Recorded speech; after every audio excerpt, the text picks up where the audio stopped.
চলুন বাংলাদেশের জেলা সম্পর্কে চমকপ্রদ কিছু খুঁটিনাটি তথ্য জেনে নেওয়া যাক।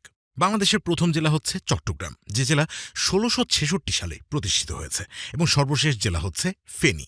বাংলাদেশের সবচেয়ে বড় জেলা হল রাঙামাটি এবং এর আয়তন প্রায় ৬,১১৬ বর্গ কিলোমিটার। অন্যদিকে বাংলাদেশের সবচেয়ে ছোট জেলা হল নারায়ণগঞ্জ এবং এর আয়তন মাত্র ৬৮৩ বর্গ কিলোমিটার।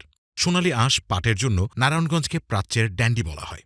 বাংলাদেশের সবচেয়ে জনবহুল জেলা হচ্ছে ঢাকা, যেখানে প্রায় ১.৫ কোটি মানুষ বসবাস করে, এবং সবচেয়ে কম জনবহুল জেলা হচ্ছে বান্দরবান, যেখানে মাত্র ৫ লাখ মানুষ বসবাস করে। বাংলাদেশের সবচেয়ে উঁচু জেলা হচ্ছে দিনাজপুর, যা সমুদ্র সমতল থেকে গড়ে প্রায় ৩৭.৫০ মিটার উচ্চতায় অবস্থিত, এবং সবচেয়ে নিচু জেলা হচ্ছে কিশোরগঞ্জ। আর এদিকে সবচেয়ে বেশি নদী রয়েছে সুনামগঞ্জ জেলায়, যেখানে নদীর সংখ্যা প্রায় ৯৭টি। বাংলাদেশের একমাত্র দ্বীপ জেলা হচ্ছে ভোলা। বাংলাদেশের সবচেয়ে বেশি ধান উৎপাদিত হয় ময়মনসিংহ জেলায়, এবং সবচেয়ে বেশি গম উৎপাদিত হয় রংপুর জেলায়। বর্তমানে সবচেয়ে বেশি